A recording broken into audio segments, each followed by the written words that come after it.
Hi, my name is Phil. I'd like to talk about politics. In this video, I'd like to discuss another pro-Brexit group publicly acknowledging that Brexit is going to be a massive letdown and seeking to portion out the blame in order to avoid responsibility themselves. But first, if you'd like to be notified of daily news and politics, please subscribe to the channel and click the bell notification icon. Now, before I go through this, I am actually going to say about this group I'm about to talk about, I really like them. They are not your ordinary Brexiteers. These ones, in a funny sort of way, I can actually respect. Now, basically, this is a group I don't think I've come across before. And they call themselves the Leave Alliance. I may have done and just don't remember. And they tweeted this week. Now, before I go over the behaviour that was entirely predicted a year ago by myself and others, shall we have a little look at them? Because it was actually interesting. Now, because they have a rather intriguing profile, because it says, making the case for leaving the EU. Yes, I know they've now just said that they are heavily sceptical of Brexit and that it will certainly be a mess. And yes, their profile still says that. Never mind, that wasn't the interesting bit. It was the claim that they had a comprehensive Brexit plan. Nice one, I thought. I've been feeding on a daily diet of Brexit for years and commenting on the subject for nearly 2 now, and I've never seen one. This is marvellous. What have these guys done that Nigel Farage, Boris Johnson, Jacob Rees-Mogg, Dominic Cummings, any of the others were utterly incapable of? Got to be worth a read. And I opened it up. Big old document. Wow. Certainly had enough pages in it to be worthy of the tag comprehensive. But was it a plan? Now, it certainly was not the 3-paragraph efforts that Nigel Farage thought his Brexit plan. This is a proper document. And with the first few pages, it definitely had a twist. Now, I mean, most Brexiteers wanted to leave the EU so that Britain could become more powerful. I mean, that's what they claimed anyway. Most knew it would actually make us less powerful, but them personally more powerful.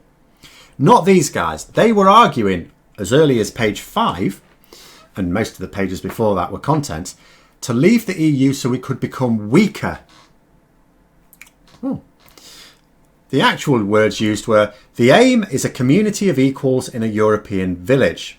Now, I've said before, and I can say it again, there were some genuinely philosophical reasons that people gave for supporting Brexit back in 2016 that I can honestly respect.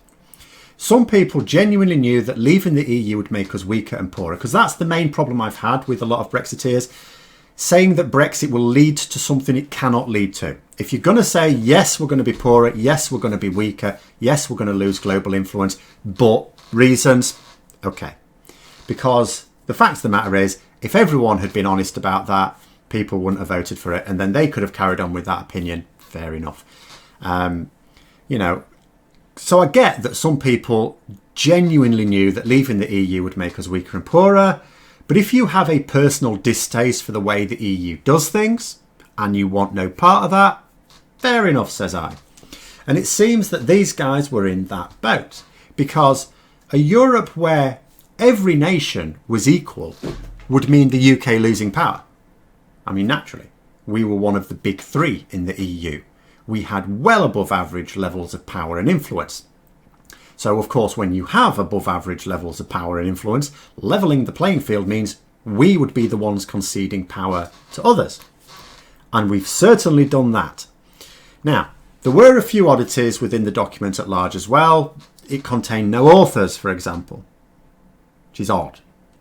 That usually you don't put the names of authors in when you're trying to conceal their identity. So that's a bit... But, you know, I thought I'll have a little read anyway. I didn't read all 400 pages, but I read what I thought would be the key sections, the more important sections.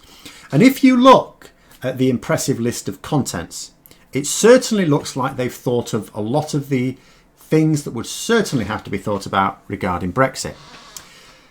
Unfortunately, and the same has been the case of other such plans that I've read, it didn't actually have any solutions. Now, to my mind, a plan absolutely should show awareness of what the problems are. And this document does that. As far as I can tell, does it perfectly honestly. What it fails to do is explain what the solution is. For example, I was naturally drawn like a moth to the flame on border proposals, because this big one, there weren't any. It did the Jacob Rees-Mogg trick of waving the magic electronic means wand without actually saying what that meant.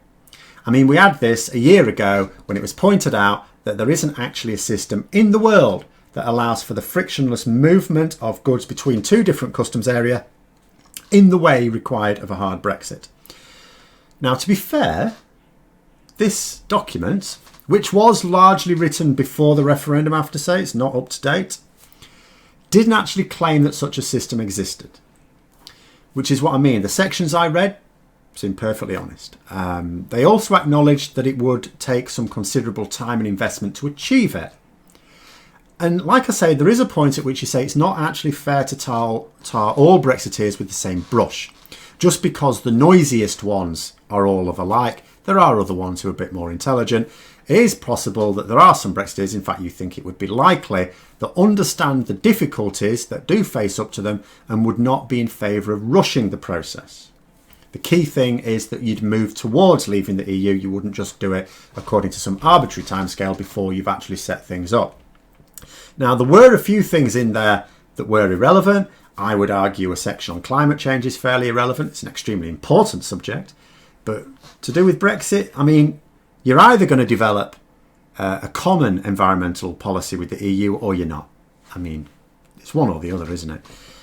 Now, on financial systems, because that's another big one, we all know that an awful lot of the money behind Brexit came from those who want massive deregulation of financial systems. It points out to things they're not happy with. It does talk about the various regulatory bodies and systems. No proposal at the end of it, other than take back control type thing. You know, and as I say, I read all the critical sections, what I thought were the critical section. I did spend, most of the afternoon having a read of this. And they were all the same. They identify how the EU does things. They moan about it, and then they wave a magic wand without providing any actual proposals. Now, I wouldn't mind a certain lightness of detail if they simply referred to a system already in existence between two other countries or trading blocs, as long as they're realistic. But they don't. That being said, what I do give them credit for is at least presenting something that has been considered, thought through, properly researched, even if it doesn't really meet the criterion of plan because of the lack of solutions, comprehensive or otherwise. I agree that the document is comprehensive. But then we come back to that tweet. So that was the thing that obviously attracted my attention. Various people drew my attention to it. Now, I am quite happy to say that there will be some groups of Brexiteers potentially involving these people, I don't know, who have genuine reasons for wanting to have left the EU that don't involve screwing over Britain. And I'd also understand that they would not have been impressed with how things have gone.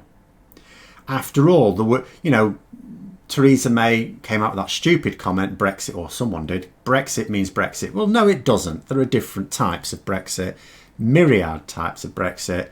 And the way it's gone is not the way it had to go. People were promised, for example, access to the single market from all campaign groups. All of them. Now that, because it was the common promise, should have been our firm spot on which everything else followed. Had that been the case? Who knows? However, the idea that where we are now is in any way the fault of Remainers is frankly laughable. Because if any, and again, it's one of these claims that's made without ever explaining how they think we're responsible. Because if any part of this process had been controlled by Remainers, or even influenced, we would at the very least have had a final referendum on whether we still wanted to leave or not, and if so, on what terms. Because that's what, various calls for, certainly what I would have called for. Do you still want to leave the EU, yes or no? If the answer was yes, then you go down to a second question. Right, no deal, or this, because we had two different deals, didn't we? Which one do you want? Could have done that. No.